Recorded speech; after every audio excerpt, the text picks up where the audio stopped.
Welcome back to the SPL SMITE fans. Now, it is our apologies for these delays, but it's looking like we got everything working. And no need to lose that excitement. We still have a big set to start things off for today. Bolts and Kings, our new third and fourth place teams, maybe even better than that, about to battle it out to see who can take the momentum from this set.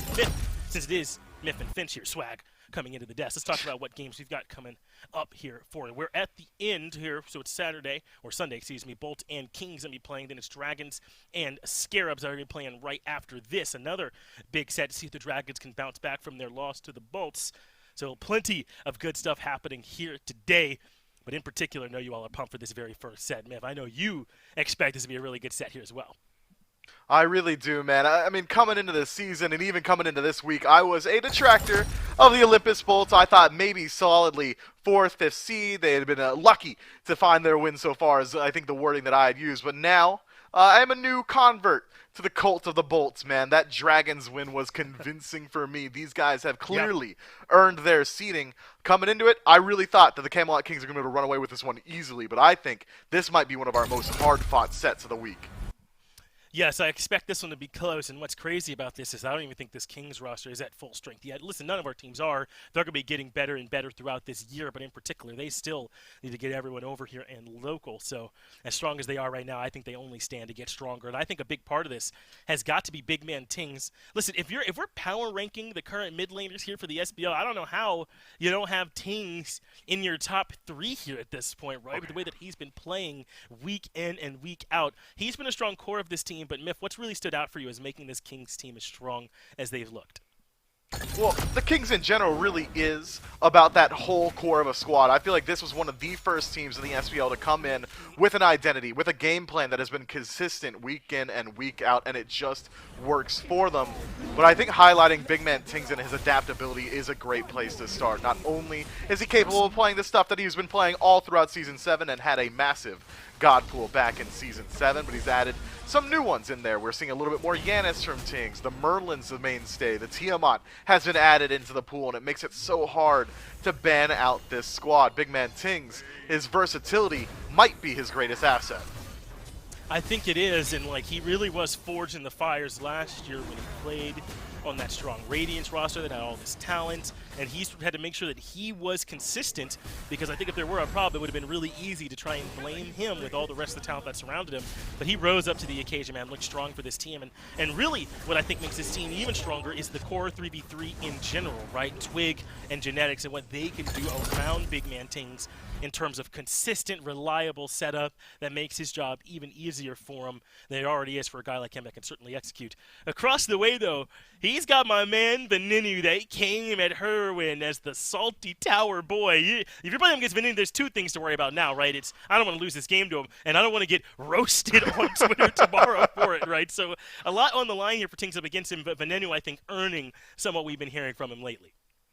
Maybe not earning the ire of Hurrywin as we saw. My man Venenu was just defending himself, okay? He was right? replying on those threads. I think it is that this Ven guy can not only blast you on the battleground, but also on your social media platforms as well. Venenu has been a fantastic member of this Bolts roster, man. He's been fitting in incredibly well. He's been really working with the squad, and I think that a lot of the strengths of BMT can also be mirrored here. They've got similar God pools. They're both locking in this Merlin consistently, and they both like playing around the 3v3 in that action. Then a little bit more so, we'll sit in his lane longer, we'll like try and look for those 1v1s, whereas BMT, I think, is a little bit more about the rotations into the side lanes. So it'll be very interesting to see how these 2 players with different ideologies approach this set.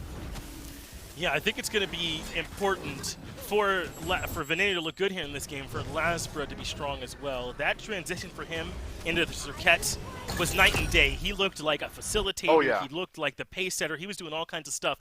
That's a big question for me, right? Are the Kings going to first let him have that Circuit, and can you really afford to ban it in your top 3? The answer is no. And then if he is able to play on that Circuit, can he perform at that same level, or can he perform on something else and continue to be that pace setter for this team? Because he really was instrumental in that turnaround around. That whole squad played well. But we shall delay you all no longer. Picks and bans already, so let's hop into them and see the tools these teams will be taking into game number 1. The Kings are in that first pick spot, but Myth, if Lasbra does want to prioritize this Surquette in their top 3 picks, is there a realistic way the Kings can take it away from them? I just don't see there's a world that they can ban it in their top 3 bans. Well, in a game 1 situation, you don't need to ban out something like the Surquette, because Lazarus been playing this god very often, and I would say in that last set was the best performance we've seen from him on Surquette. We don't know that he's able to bring that consistently to the forefront, so game 1 can be a proving grounds for the Bolts. The Kings should allow it through, or maybe they don't want to even risk it. Instead, banning out in that first phase, man. Crazy stuff, and it's not just the Kings coming at him with the target bans. Naja and Fenrir on the other side. We've got exactly, count 'em, 1 meta bans so far inside of this Sobek, and that train just keeps on rolling. So many things are still available on the table. The On Her is still out there. Athena is still out there, man. Literally everything. You name it. If it's been picked in the SPL, it's essentially still out there. Yeah, some really strong options. And listen, I brought up that Surquette discussion thinking maybe, as you said, that would kind of come up in game 2, reactionary. But the Kings, I think, correctly after the performance Lasbra put on, taking that pick away from him. I wonder if they'll continue prioritizing it. What will they take here with the Athena, with the On Her both still available? It's actually kind of a good time to be second pick, don't you think? I mean, whatever the Kings take here, I mean, you're getting pretty good on the other side, right? I mean, On Her, Guan Yu, if Athena gets Ymir? Could be the response, but it's Ymir. And listen, this pick has been really strong in the support role, but he doesn't just show up all of a sudden in another lane with mitigation and damage and then a taunt on the way. This is pretty intense already with just these first 7 gods that have been locked in terms of these picks and bans. This could be an Athena Tsukiyomi lock-in from the Bolts, and that is a pretty tough combo to deal with if Athena the Bolts Guan. do elect to go there. Could be Athena Guan, could be Athena On Her, but the common thread is I think we're gonna see the Athena, right? We have to. Chernabog Oh, the in the Barabog. first slot. Barabog is a signature, but it isn't gonna take away that top pick, and On Her is still available out there. Athena is gonna be matched up with it, but you gotta think that the Bolts could have been allowed, if they wanted to go towards this Chernabog, to wait on that pick until that 3rd slot if they're worried about a ban in the 2nd phase, because I don't think the Kings have really been playing Chernabog at all. Yeah, big King Arthur, oh my surprise God. now. The King Arthur is the priority solo laner for the Kings locked in. This is a real glimpse into what these teams think is strong because it's all still available. They went directly into the target bans with the start of this. So King Arthur and On Her selected over the Guan Yu, which I mentioned, over the Tsukiyomi, which you mentioned. And listen, I cannot complain. Get the King into Variety's hands, get the Team God synergy, and then dare Haddix to deal with over there in solo. And then also maybe a little bit of a ban. You don't want this ending up in Haddix's hands, and I'll do this. So yeah, get that over to Variety and get them off to a good start. This is 6 insane top 6 picks here already, and that's afforded to them by what these players have done on individual gods to earn them being banned.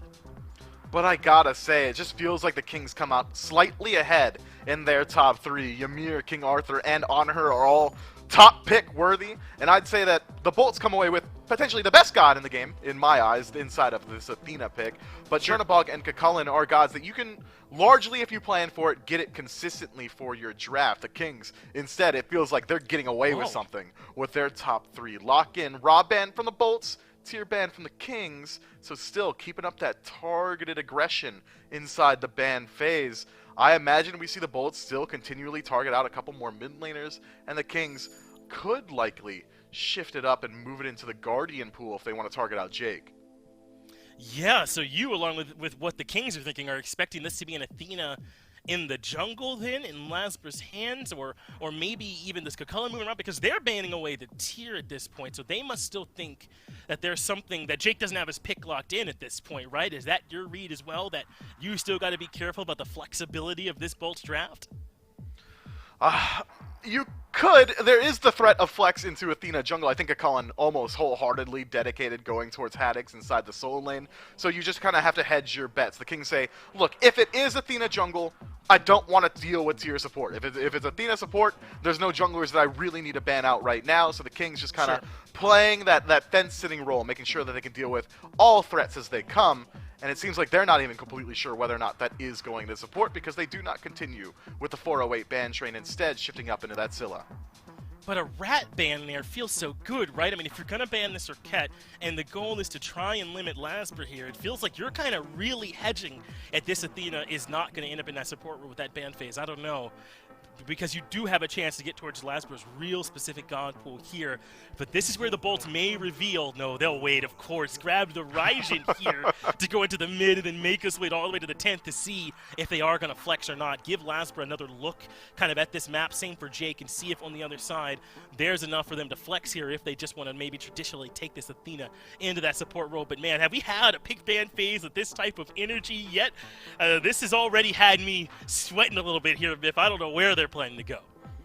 Yeah, it is absolutely wild. It just feels like they're at each other's throats right now. The Kings still have a couple of their signature picks available out of mid. Could see them go towards the Merlin that BMT is so apt to pick up inside of these drafts. Giannis still out there as well, but Robin is going to be the lock-in, and Robin is going to be the jungler for the Kings here. They expect them to get involved very early on, and Finch, you called it, man. Somehow, 9th pick overall, Giannis locked in. So this is the look at the top 5 of the Kings, and it is a scary 5 lock in here. This is a very consistent draft. I'm talking raw, just run it down energy. Ymir dropping walls in the jungle. King Arthur acting as the spearhead with Robin at his heels. And Anhur and Giannis essentially going to be forced to act as solo agents in the backline. Well, not generally, but Giannis is going to be acting as a solo agent because that's how BMT likes to play it. Yeah, man. I knew this game was going to be heat. But you expect it to be this early, and they do confirm the suspicion of the Kings were correct, that this is going to be an Athena jungle. Cerberus almost certainly support Kakulin solo, as you identified right away. No chance that was moving around. So, do you think there's a shot here that the Kings had the right read, and that there was a world where that tier might have come into this draft here? I think it is potential to happen. It fits the similar style that this Cerberus would have, but it's so hard to confirm whether or not. If I had to guess, 65% chance it could have, 50% chance it would have, right? Like, it is straight up just a coin toss. But the Kings know better than we do, and I think there's a reason they ban it out.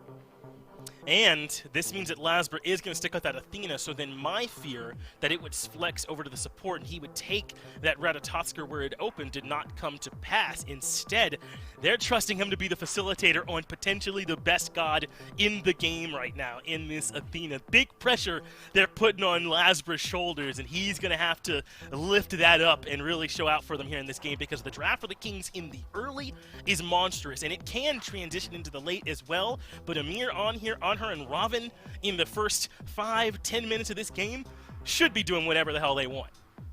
Yeah, dual lane pressure galore for the Kings, but the only concern I have for this Bolts draft is that jungle Athena. If it is still going to the jungle, I mean, it could be Cerberus jungle, man. I just got to hedge all my bets, make sure we cover all our bases here. But sure. Lasra on this Athena is a very different look at him. Ratatoskr is an initiator, yes, but still that assassin burst style. Athena is going to take a lot of items before he's able to afford that same level of burst that he's used to, like inside of the Ratatoskr as well as the Circuit. So instead, it is going to be almost a completely facilitator style. Expect him to be using the ultimate for the most part. I don't really think we're going to see him just straight up walking into lanes too often throughout the early game. Maybe around that level 9, level 10 phase, then he can start just walking in and looking for damage that way. But until that point, I think it's all Defender of Olympus for Lasra as far as ganks go. And that cooldown is going to be critical. I think that's their best way to deter this early aggression, or at least respond when it shows up. Does it look like Variety on this King Arthur has a chance at solo kill? Bring Defender of Olympus in and back Haddix up. Does it feel like over in duo, maybe this Anhur or Ymir have a chance? Defender of Olympus has to show up then right away to prevent that as well. Lasbra, I think, kind of has the keys to how this game goes for the Bolts. But man, we knew it would be impressive, but this impressive, this interesting, this soon, let's get down to the action right away and see how it goes. And if your Sunday morning hasn't started off spicy enough, picks and bans remedied that for you right away. My name is Dolson. Agro's with me. Doug working the camera for the Camelot Kings versus the Olympus Bolts. Lots on the line here in this one, Agro. Standings-wise, momentum-wise, the Kings on a steep climb. The Bolts here as well. A heat check for both of these teams. And Athena makes her way through. Plenty to look at here between these two. I think it's the perfect pick for Lasber in the jungle, this Athena. I mean, you look at what he did yesterday on, or what was that, Friday, on that Circuit, and how he was able to facilitate and get involved and be that setup. I mean, that was the best set Lasbra's probably played in his whole career. He was all over the place. And so giving him something similar on this Athena makes a ton of sense to me. He can get involved early. He can afford to farm a little bit more than he normally does because he can get to wherever he needs to be for his ganks with use of that ultimate. And Athena's just really good, man. I don't know. I don't think we have to sell you too hard on this pick right now in the meta. So I think the Bolts have come away with a very, very strong draft. Plenty of CC, plenty of damage. It plays to this team's strengths, which is fighting together as a unit early. They've got 2 globals with which to do it. Well, if you somehow missed it, the Bolts beat the Jade Dragons on Friday, and they're fresh off of that win now going up against the Camelot Kings, so maybe the hottest momentum team in the league right now, looking to carry that through up against the Camelot Kings, who aggro we haven't seen recently, at least not yet this weekend, but the last time we had seen this team, Twig, Big Man, Tings, Variety, I mean the whole squad has really started to hit their stride, and this is going to be a good matchup for that reason. It's going to be fun to watch because the Bolts, I came into this week calling it test week for them. You know, they'd beaten every lower-end team they'd played against. Their only loss was against the other top 4 team they'd played, which was the Atlantis Leviathans. This was their shot to prove that they were legit, that they weren't that team that looked really good against the bottom end but couldn't really put it together against the top end like they were last year. They've passed with flying colors so far. You know, being competitive up against the Dragons would have been enough. Being able to beat them and look as good as they did in that set really takes it to the next level. If they end up going 2-0 on this week up against the Dragons and the Kings, then they're going to rise in those power rankings, man. They already did a lot to throw their hat in that top 3 ring. If they beat the Kings here, they are solidly top 3 in the SPL. That's right. The Kings in week number 1 faced the Jade Dragons, fell to them 2-0, but some action over in duo. Stun followed up by Genetics, and Awesome Jake will lose half of his HP, but that's about it. Purple buff back and respawning, and that'll buy Netrioid and Genetics enough time to back away and confirm that. And then after the Jade Dragons, the Kings played the Leviathans, who they lost to 2-1. So it's got a reverse for this Kings team, where they played what you would call the top dogs early on, and then have been able to get their feet back underneath them after that. Captain Twig here in the jungle has been on a tear for this Kings team over their last few sets, and giving them a pick like this Robin, something that we've seen, Scary D do on that Titans team, that early aggression starting to be this flow in the jungle from what we've seen, find some success here recently. So Twig on this pick should be able to make some waves in the early part of this game. Isn't Robin still 100% win rate in the SPL right now? Like, he's got a decent amount of picks, too, that he's right up there. So, I don't know. This is not the type of pick that I normally associate with Captain Twig. Right. I associate him with similar picks to Lasbra, and that he's going to be a guy who's setting the pace, setting up for his team, but can certainly hard carry. Robin is definitely more of that hard carry sort of god. He can get ahead and become impossible to stop once he gets a lead. No matter where he goes, he feels like you get kills for free. This Kings roster needed a little bit of CC. This draft needed a little bit of CC. The Robin fits that bill, but not in a way that something like a Cirquette would have, understanding that she's banned, but just kind of illustrating the type of god that they might have needed. At the same time, though, I think that you have a good matchup up against the Athena. You don't have any threat. She doesn't have any threat on you with that taunt. You don't have to worry about it. Awesome. Jake looking for an engage. He's reached level 5 first here. Defender of Olympus down. And Lasbra joins the fray here on the left side of the map. Genetics doing his best to sidestep. Looks like first blood, and Lasbra's got it. But Captain Twig now leaps on in, looking for the return kill. Won't get it yet, but the up-down from Netrioid will. But look out, aggro. Venenu rotates from mid. And he's got the Tycho drums. Netrioid nowhere to go. Ven bangs on the drums and sends him down 2 for 1. Tings is here, but I think he's too little, too late. And that's just a great identification of their power spike for the Bolts. I mean, Genetics level 4, doesn't have bleeds, doesn't have his ultimate. If Jake can just hit that stun freehand, which of course he's going to, it sets up for an easy kill. And Lasbra is ready to go on the trigger finger with that Defender of Olympus. And what a streak Venenu, speaking of the mid laner, what a streak he's been on here recently. Last couple of games look good for him, but Variety now low. Genetics makes his way to the right-hand side of the map. Lasbra is here as well. Great wall delays the re-engage from Lasbra. And Genetics, fresh off of death, doesn't even bother going back to the left-hand side of the map, realizing some pressure is looming on the right, will make his way there instead. Doesn't get a whole lot for it, though. Uses his blink, and Haddix was already out of danger at that point. But still, I like the aggressiveness of the King show, and that's something that you can really see from them a lot of times in the way that they like to play the map. They like to be active. Haddix looking to be active underneath the tower, but instead, Captain Twig is here looking for the CC, and they both got it. Great chain, but Haddix dashes away. No way. Out of the root, and it looks like Haddix will survive unless Genetics looks for a miracle play here, and without the blink, it's not going to happen. The Cullen will walk away from the 2v1 with about 300 HP. Yeah, I feel like that was gifted away by the Kings, and that's just due to the threat of these global ultimates. The Kings not exactly sure how long it is until Lasbra's ultimate is up, how long until Barracuda's ultimate is up. And the swiftness with which the Bolts have been willing to send Barracuda all the way to the right side of the map early on, I think plays a factor in them letting Haddix go. It looks crazy. How do they ever let him live in that spot? But it's because of these globals that the Bolts have. That's a good double pull there from Jake. Can Venenu get the rest done? Of course he can. Taiko Drum's so powerful. But a big blast of damage from Big Man Tings, and then the follow-up there for the double. But Barracuda, he's ulted on in as this Chernobog in Variety wants to chase him down. Venenu lands the Raiju for the slow. Captain Twig blinks forward, finds the root, and Barracuda with the beads will escape. Maybe some more here with Haddix on the chase. Really good beads from Barra, otherwise he was dead to rights off Captain Twig's blink route, setting up for that unstable vortex. That's a good idea from the Bolts. We're going to jump in, we're going to punish Genetics. Again, we're going to hope that he doesn't react with his ultimate to that CC coming from Awesome Jake. But this time, Tings is there and present, and he's swinging already. Love the build that he's gone for. This is definitely the preferred build that I've seen on Giannis, the one that's felt the best to me by far. Going for this conduit gem, boosting up that damage a little bit earlier. Go power boots as well, and now you can go Chronos Pendant and Desolation and Soul Gem.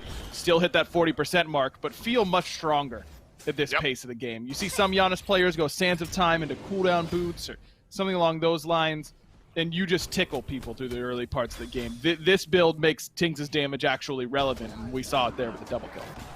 There's some great setup, and now that pulls Big Man Tings right back to even in the kills department, maybe a half level ahead of Venenu in the levels department. And that's an important answer back, because as a fight broke out on the right-hand side, I was talking about the streak that Venenu's been on here recently. It looks like the mid laner for the Bolts just can do no wrong since an early season loss happened. But apparently we're not going to get to talk here today. Barracuda in and out of the wall, but it's not where he wants to be.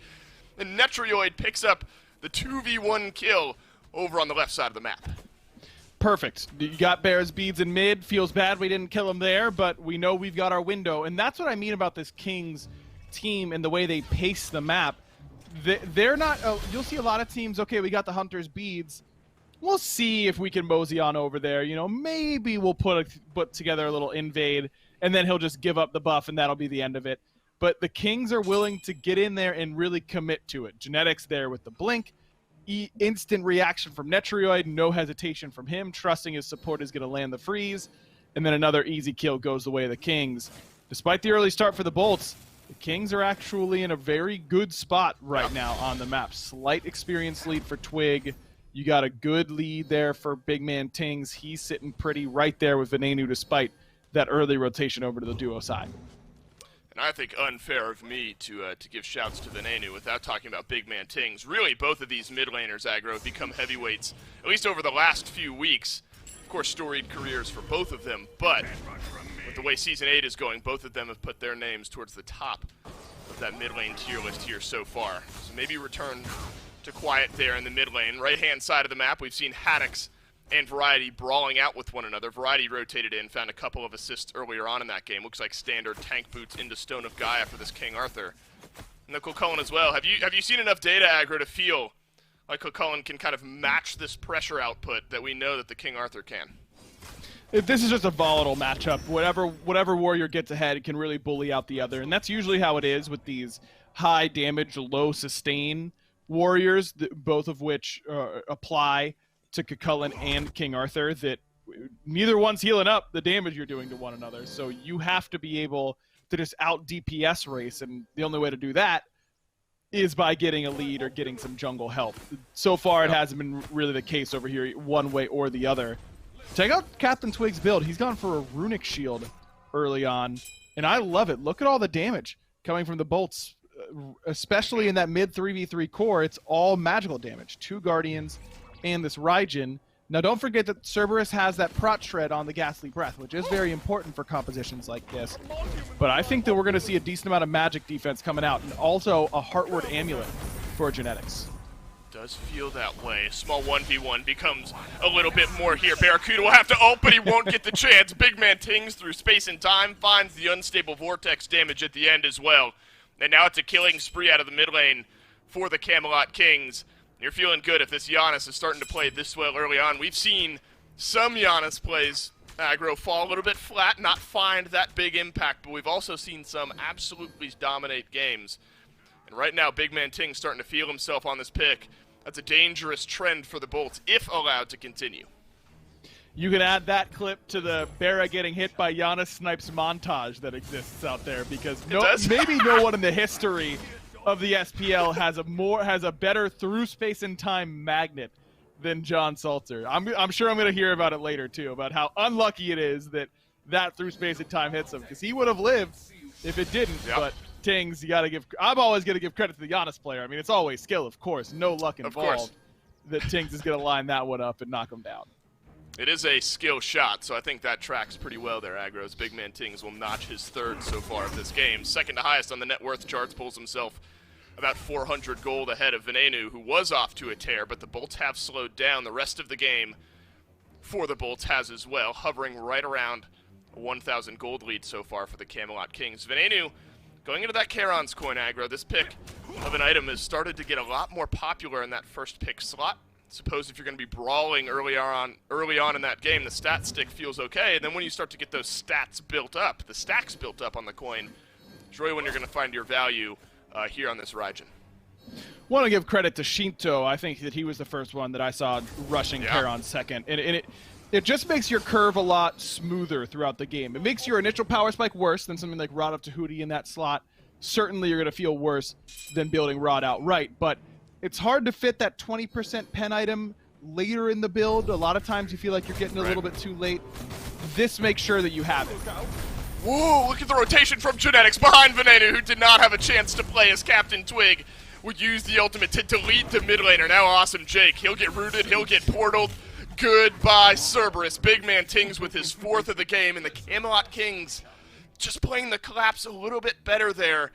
Bolts had 1 ward on the backside of the rotation in there, but too little too late. Now the Camelot Kings will pull a Gold Fury, and they'll get it as well. And the Kings are just playing around their strengths right now. Netrioid came into that fight up 1,000 gold over Barracuda already, and had a 2-level lead already. And that's the risk on this Chernobog, is that if you ult into a fight and you don't get anything out of it, or in worst case scenario, you die, or, I don't know, say lose a relic to a blink root by the Robin under tower, and then immediately the support comes over and punishes you for it, you give up a lot. And Barra tried to make that play in mid, got punished for it heavily, and has been really, really far behind ever since. And the Kings have taken every fight on this left side of the map since that happened. Remember, early game, Twig was going over to the right a little bit more. They were playing around mid. No longer. He is sitting in the left-hand side. They are putting pressure on the left-hand side, and then they're able to find the picks in mid and play around Netrioid. And the reason they're looking for those picks in mid is because Netrioid was there on the rotation. Wow, look at this. Venenu uses the Taiko drums way early to burn down some more damage, but the Bolts will get the Pyromancer nonetheless. Variety rotates over, uses his ultimate to engage in on this fight, and it's the knockback from Haddix. And the defender of the Olympus in from Lasbra. Jake tickled down just a bit by that through space and time, but Barracuda's ulted in here as well, and now Barracuda's left alone. He'll have to use the beads in and out of the wall he goes to survive the rest of this fight. Kings poking and prodding for more, but the Bolts will get the Pyro and stay alive. They keep everybody alive, but again, Barracuda gives up farm to get to this right-hand side and lose the beads, and that's all. that ends up happening on that fight. So Netrioid continues to push his lead on the left. He gets the Greater Scorpion that spawned on the Bolt side of the jungle, enhances his own buffs instead of giving that farm over to the Bolts, and gets a tier 1 tower and a little bit of poke on that tier 2. Look at the backline XP differential for the Kings versus the Bolts. 16-14 in favor of Big Man Tings over Venenu, and 16-14 in favor of Netrioid over Barracuda. And in this Bolts roster, this Bolts team does not kill backline particularly well with this draft. This draft is designed to kill tanks. That's why the Raijin pick makes sense. He kills tanks really well. That's why the Chernobog pick makes sense, because you can buy yourself safety and then get into the backline later on. But the whole Bolts draft is designed to kill frontline, and you cannot do that when your carries are behind, because they just don't have the damage to do so. Lasbra has not been really present in this game whatsoever, except for that early kill, but he doesn't have a lane to gank right now. Athena's not really killing a solo laner particularly easily. His job is to set up for Venenu and for Barra, but if those two aren't doing enough damage, then this Athena pick's not going to get a lot of value. Well, Lasbra is looking to supply a little of that damage himself as well. Spear of Desolation, Power Boots, and the Polynomicon. Of course, you can proc the Poly on the ranged auto that you get there on the Athena. Does that tend to be the right way to go with this type of build, do you think? I mean, Athena, notable as a tank, and obviously can provide some extra damage, but we'll have to maybe see where Lasbra chooses to go with the rest of his build here, as Genetics has found a freeze, but instead Barracuda will trade out his ult to stay alive. Barracuda will cancel the ult, and back down to Earth he goes. So purple buff fight that will not be, and the Bolts will confirm it for themselves. Just another fight, the little scrap that the Kings come out on top of, and look at Netrioid. He's level 17. What does he have to be scared of? Oh, it's a big knock-up from Haddix, but Haddix is all alone. But Lasbra joins the fray to make it a 2v1 with Captain Twig on the backside of the fight, but the portal right on through. Jake does not get the stun onto Twig, but Twig has to leave the fight. Variety is rotated in. He's full HP, and that means he wants to engage on Barracuda. 5 seconds left on the Barracuda beads, but the Aegis is there, and it's ready. And Barracuda will have to go into the wall, but he will not come out, and he will not survive. Netrioid finds the first in the fight. Netrioid finds the second in the fight. Variety with the third, and the Kings all but sweep the Bolts. Love that play from Genetics. He throws up the wall, and Barra can go hide in the wall and then get a second dash, but then Genetics just instantly cancels his Ymir wall, and Barra's standing there like the John Travolta gif, like, where'd my safety go? But it's gone. Genetics ripped it away from you, and it's just Netrioid being willing to be aggressive once again in the enemy jungle. You see the game plan from the Bolts. We're going to taunt on the Captain Twig. Then he's going to use his CC immunity. He's going to get away. And then we're going to use the Cerberus ultimate. But the paralyzing spit was just a little bit off. That ultimate for Big Man Tings was perfect for disengaging. And then Variety was right there to re-engage the fight perfectly. Fire Giant started here aggro for the Camelot Kings. Venenu does not have Tycho drums, and I don't even think he has a chance to live against Variety. It's 10 HP on the big objective. A good wall from Genetics keeps Jake and Haddix at bay, and the Camelot Kings will secure the first FG of this game. 18.5 minutes in, by the way. It's a sub-20-minute Fire Giant, and now Jake being run down by Variety. Left alone here. The spit won't connect for the stun, but the reinforcements are in, and Venenu providing just enough threat to force Variety back. The Camelot Kings don't even have to reset. I mean, why would they? They've got all the pressure on the map. Remember, the Bolts have the two people split pushing right now. Lasbra and Barra do have those global ultimates, so they can join this at any point. Big Man back, so I don't think this is going to be a full Phoenix fight. Can't imagine they're going to do it 4v5. Instead, it's just a matter of stripping away the Bolts jungle to make sure this lead gets as large as possible. So you have to be careful if you're the Bolts. Every once in a while, you'll see the pseudo back from the Phoenix Siege team. They kind of force you in. And then once you've overextended, they immediately turn it around, look for the fight. Instead, the Primal Fury respawns, so the Camelot Kings will turn their eyes towards the left side of the map. Oracle in favor of the Bolts here. So if the Camelot Kings get onto this objective, it won't be quietly. It looks like instead we're just going to look for a little wave pressure. Camelot Kings, and by that I mean Netrioid alone, will take down the Pyromancer and pull the gold a little bit further in their favor. So back to a point I was making a while ago. These two teams haven't given us a chance to talk all that much on it. Lasbra further into his build now, still looking for full power, it looks like, Aggro. Does that make sense of the direction that this game is going?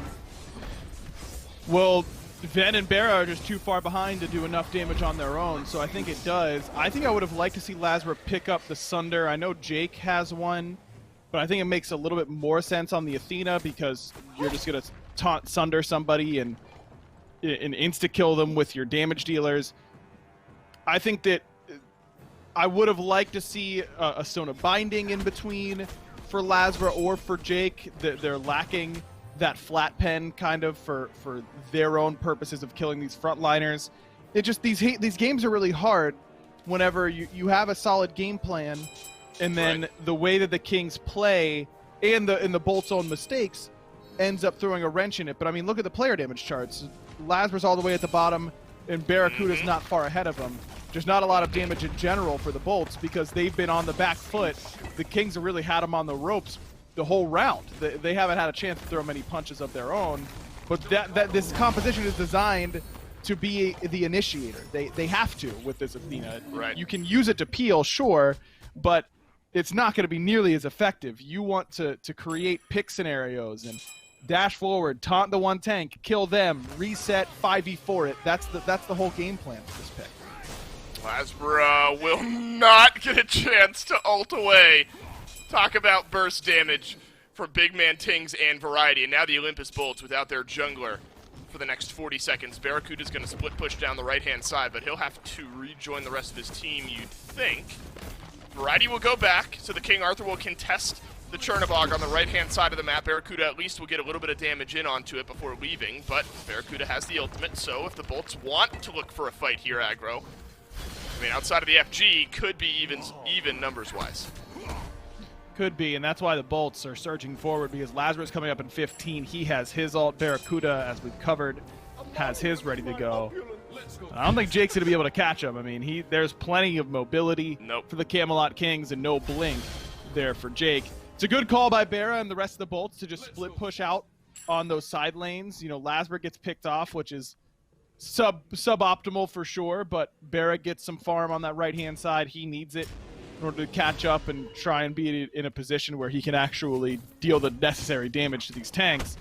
And it isn't impossible from here for the Bolts. No Spectral Armor for Genetics quite yet. Spectral Armor is done for Variety, so he's out as far as a viable target, but no Spectral Armor for Captain Twig and no beads for Captain Twig. So if Lazarus can just simply blink taunt Twig and Jake's there with the Sunder, Twig should die. But when has the Bolts been in the position to be the initiators in a fight? We haven't seen it in, like, what, 18 minutes now.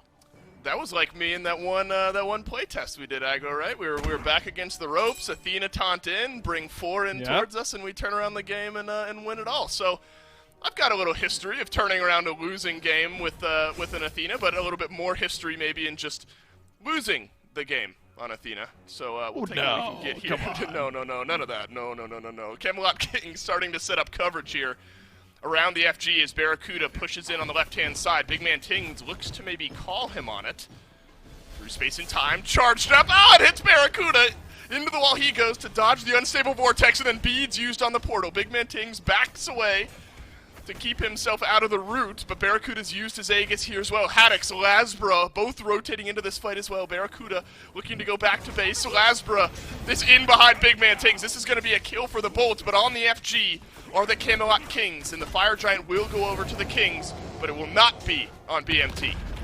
Yeah, I think this makes sense, though, for the Bolts. I mean, the chances of you being able to get in there and actually contest on that fire are slim anyways. You may as well try and just get everybody there.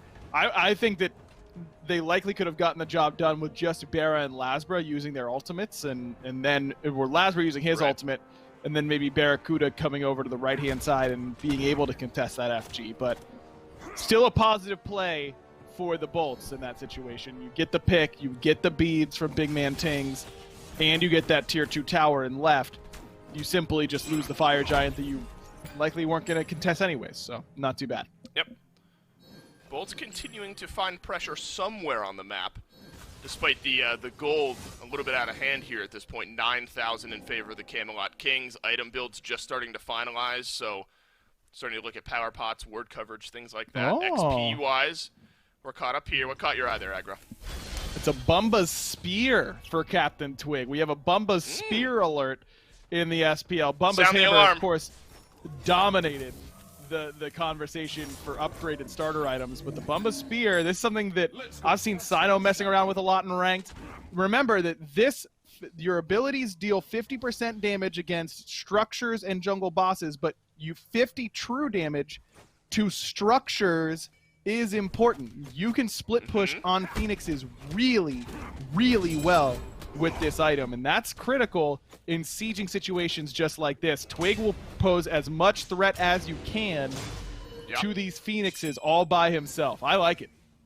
And now that runic shield, right, aggro, that was so good early in the game, still feeling good now. He can solo out Jake, Venenu, maybe even Lasbra with a little bit of that extra defense. Haddix makes his way into the backline, finds the knockup and the transformation. That's going to force Netrioid to leap away, but Big Man Tings has deleted Barracuda to start off this fight. Variety working into the base of the Bolts here, but he hasn't been killed off just yet. The Taiko drum's not enough to get it done, and Variety will dash away. The Olympus Bolts locked out of their fountain thanks to the wall from Genetics. This is the defender of Olympus to keep the Bolts in the fight for the time being. Lasbra still has Blink. They've got to get something on the back end of this. I mean, you cannot allow this many low health bars to run away from you, but the Bolts just don't have a way to close that gap, even with the Blink from Lasbra. Portal put through the wall here. Genetics is the one who will take it. Up goes the wall. Freeze down onto Lasbra and half HP now. On the Athena, it's a double stun on the backline. Captain Twig pulled right back in. Variety slashes some damage through as well, and all of this just for the mid lane Phoenix, and the Camelot Kings getting it done methodically here. The Olympus Bolts just absorbing this pressure, but not well enough. They've lost left, they've lost mid. There's still another minute on this Fire Giant, and the Kings continue to whittle away the chances of the Bolts here in game one. It's just this composition has not worked out at all. I mean, Lasbra has Blink Taunt that whole time, but he's standing by Venenu because he knows he needs to just peel for him, because if Twig gets on top of him, he gets eviscerated. Kind of Three-man taunt! Yeah, that's perfect. Yeah, that's exactly what I'm talking about when we're talking about evisceration. Look at this. The Kings say, who cares about a Primal Fury? We'll take the Titan. To Sunder over onto Venenu to all but confirm this game here for the Camelot Kings. Variety is in the backline. Barracuda will ult on in here as well. There's got to be a miracle at play for the Bolts, and that miracle is not answered. Unfortunately, a massive ult from Jake will only be answered by death. The Camelot Kings will get this one done in sub 30 minutes. Man, they made it look easy too, didn't they, Dave? Didn't I mean, they really did not break a sweat in this game, and it is crazy to think that they still have players playing from European ping that they really aren't at full strength quite yet, because boy, do they look good enough to compete at this level right now. Impressive from the Kings. And this is always the concern for the Bolts, is that they have these games and these sets where they look unbelievable, and then one thing goes wrong for them in this game, and they lose their appetite. They're not here to play anymore. They roll over and just kind of let the Kings do as they please. Hey, apparently it's time to add another player name into the Giannis category. It's becoming ever more apparent that some of these guys in the SPL are pretty damn good at that pick, and Big Man Tings proves it here in game number one. If you want to pick up a Kings jersey after a big game one win, head on over to shop.smiteproleague.com. New cotton hoodies and t-shirts available, as well as all the original stuff that has been in the store. Thanks to Insight Apparel Company for furnishing shop.smiteproleague.com. Game one, aggro. This one comes to a close, sub 30 minutes. Bolt showed some fight early, but the Kings absolutely ripped this one away. Game two, right after this break.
Well, as always, thank you to Max Anomic for being a partner here with us and for kind of helping me out during quarantine, giving me a comfy seat I've been using when I'm stuck at home. Use code SMITEMAX also if you want to get that free embroidery there on it. And Myth, we got to talk a little bit about the Kings because this is starting to look like a dominant team, and it's this mid 3v3 that continues to really pose problems for these other teams. Twig, Tings, and Genetics seem nigh unbeatable, and let's say somehow you get past those guys to the ADC, well, it's Netroid, and he's waiting for you with red in his eyes as well. There's nowhere safe to go when you play this team.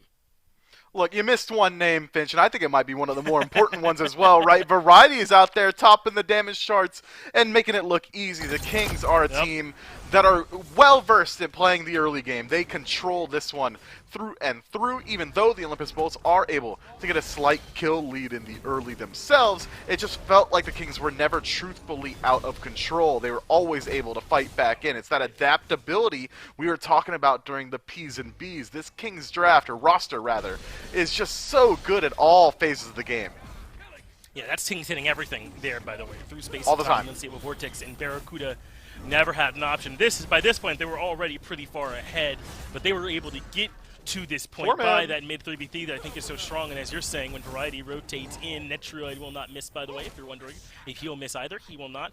And yeah, I know a lot of them are going to look like Barracuda on the receiving end, but that's because they were able to get left side pressure in this game for the most part, and that was by rotating nearly everyone over there ahead of a team with Athena and Chernobog on it. How are they out-rotating that draft, Myth? Well, sometimes you just walk faster. It's a movement speed thing. They were stealing speed buffs. Look, Captain or BMT drops the threshold on the ground and makes the whole team walk faster. It's hard to say, isn't it? And it shouldn't have been happening, is truthfully the answer. And I think you're kind of right, and it's rooted in one player in particular. I think that Lazra has a very poor performance here in Game 1 on this Athena. He was not able to match the damage output of Twig. He was not able to match the map performance of Twig, despite having that global ultimate, as you said.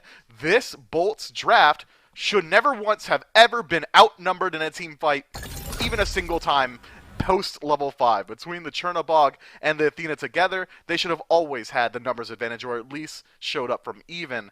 But it just felt like they started to lose control a little bit. Kind of shades of that Dragon set with the Bolts. The Bolts were able to bring the early game, and the Dragons kind of shut down, it felt like. That's what happens here. The Kings finally claw it back off a nice start from the Bolts, and then the Bolts just shut down completely.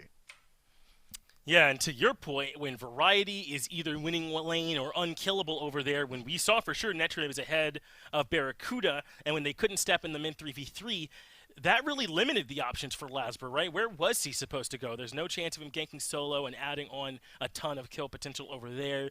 And when Netroid's killing Barra before he could even leave the ground, there's not much hope of getting over there with your gank either, and he sort of fell behind.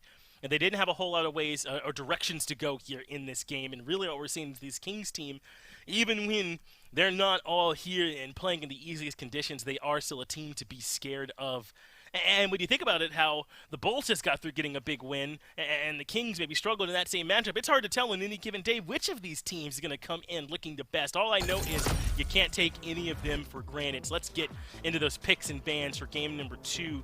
Kings in that first pick spot here. So that is a bit of an adjustment, I believe. I think the Bolts had first pick last time around. No, they can have. They made us wait on that 10th pick. This is the same as game number 1 then, and let's see if those bans go the same here as well. So far, bans largely unchanged. It was a Sobek ban in that first slot, and that was the extent of the meta bans for a little while. So Bolts switching it up a little bit here with that Tiamat ban in the first slot. I think that, if anything, the Kings hit pay dirt with this ban right here. They realize, all right, look, if the follow-up is they get Athena and that goes to Lazarus, yeah, let's ban the Circuit again. We don't need that targeted ban, and it works out for them, so I cannot argue with the results. I like the bans for the top 3 on the Kings. Whoa, look at this adjustment from the Bolts. The backline was the problem. The On-Her and the Giannis removed. If the Bolts choose to come into this pick ban phase so far, purely reactive. Is this the right approach here? I mean, those are 2 top-tier backliner picks almost any time. Is that what the problem is, or are you trying to limit Twig and Variety and Genetics? Because it looks like they're happy with taking this Amir first overall. Just gotta limit whatever you can, right? I mean, the Bolts legitimately lost control so early on, so I guess having Netroid have a harder time controlling his lane's going to be nice. Removing that global presence inside of the Yanis is going to be good as well. And I like this shift up from the Bolts. They know that Chernobog is a god that Barracuda is able to perform on consistently, so let's make sure that we can get at least one more lane comfortable now. Able to give Haddix one of his best gods inside of King Arthur is going to be huge for this squad. He should be able to hold his own more times than not, but that does leave open the Kings to go back to one of their tried and true. Captain Twig has loved this pick for so long. Oh, it's Raw, the Naja Raw combo. Gonna be pretty easy to execute on. It's Sash, win Fire Wheels, and then Snipe, win they land. I thought this might be an opportunity to sneak in the Scylla when she was banned last time around. But Cerberus, King Arthur, Churtabog are the top here for the Bolton Myth. They have decided the only piece that they're comfortable with the Kings having from game number 1 is that Ymir. And that means now the Kings get to go right back to what they truly want to do, which is Ymir Naja Ra, the mid 3v3, which I thought was the strongest thing they had in game 1. They shore that up instantly and dare the Bolts to have an answer.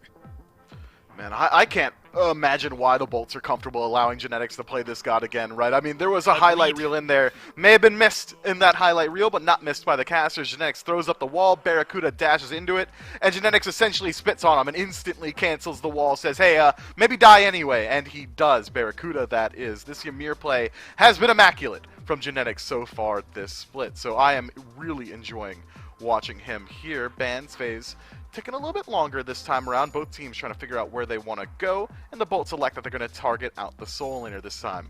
I do like the top 3 of the Kings just by and large. It is generally weaker than the top 3 they got last time around, but that's pretty easy to do because they had 3 of the best in slots, I'd say, per role. But Naja is going to have fantastic game targets both inside of mid and inside of duo. Sure, the Searing Pain, Wind Fire Wheels combo, tried and true, but you can do the exact same thing with the Shards of Ice on the left-hand side, so I'm very excited to watch this one. And I like this. Both these teams taking the advantage to punish that remaining pig with Scylla, Raijin, Giannis banned, Raw pick. That's going to limit where the Bolts can go for Venenu in that middle lane. I like Venenu's Morrigan. I wonder if he might consider going there, something that's still available and something he's played well.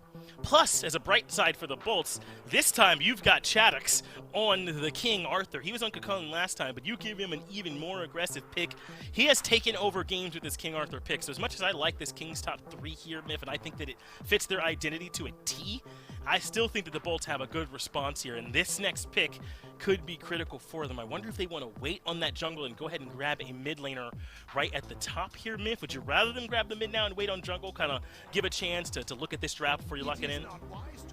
I think that Sorry. going straight into the jungle is generally fine, especially if it is going to be a Hun bots, but I would have likely had gone into a mid laner here because there are still some pretty valuable picks out there, but it's not going to be taken away. They don't have to worry about any picks getting lost, so allowing your mid laner to be comfortable is one way back in, and the Bolts mid laner, Ven, is going to be able to find value if he's given the full information that he needs. This Hun bots pickup, though, fits this draft incredibly well. Already, you've got a large AoE CC ultimate with Stygian Torment, which means that you probably want some beads burners to match it up. So now Stygian Torment can be that beads burner for Fear No Evil, or Fear No Evil can be the beads burner for Stygian. Either way, the Kings are going to play very safe around their defensive relics. And I think that also kind of dictates their last 2 picks, both gods with CC immunity from the ultimates. Very smart adaptation. Yeah, I think we likely would have seen Heimdall either way, but this Osiris, that's in reaction. I'm with you there. And this is pretty critical because what they do is they wait on Netroid's pick. He's able to 9th pick Heimdall, by the way, because the Bolts spin their last ban phase completely trying to remove variety. If he can prove, hey, even when you ban the Achilles and the Sun Wukong and then you take the King Arthur, that's fine. I can always come down to Osiris and still have a really strong game. I think this could be pretty big for variety to prove. Now, I do want to let you all know at home, looks like we are working on remaking the game now, so it's going to be a little long before we can get in there, but no worries. We'll be able to still go in with these picks in just a little while, so no worries there. Merlin going to round this draft out here for the Bolts, and that's something we know is perfectly fine ending up in Venenu's hands. So the Bolts come away with a very strong 5-man core here. You've got the global presence from Chernobog that they had last time around, but this time he's going to have some targets that he can legitimately land on and should be able to find some value. I mean, if you're backing up Haddix inside the Soul Lane with this King Arthur, should be able to find some kills pretty easily if Osiris' ultimate is down. Merlin's going to have great objective burning potential, and the zoning tools that the Bolts are bringing to these Gold Fury dances and these Fire Giant dances with these large AoE CC ultimates from Stygian Torment and Fear No Evil should make it that much easier for them to secure these objectives throughout the early, whereas the Kings have a slightly different identity to their draft. Instead of going for that large and elongated team fights where you're able to strip away defensive relics, it feels more so like an all-in to me. Naja, Windfire, Wheels, you better kill whoever's up in the air if you're a Kings fan, or you're going to lose the team fight more than likely. Naja lands, going to land into a lot of damage or CC from the bolts, but they have the tools to find those kills. Ymir, Shards of Ice, we already highlighted, even Searing Pain from a range. I like it all for the Kings, but it is a little bit more execution-centric, I'd say, than this bolts draft. Yeah, I think the big focus for the Kings coming into this game is going to have to be on burning away these CC relics and cooldowns that deal with the Windfire Wheels coming out from Twig. And over on the side of the bolts, there's some stuff for them to worry about. Bots doesn't have that inherent CC immunity in the kit. Neither does Merlin. A bit surprised these two were sort of the last picks for them once they already knew that Naja was on the other side. So that's got to sort of be the primary point of focus I'm thinking here, Myth, is making sure those beads don't ever get to be comfortable in the hands of Lasbra and Venenu. Is that how you see it too? And then I suppose if you do, that pressure then does come down to Genetics to be the one forcing the cooldowns so that Twig can follow up.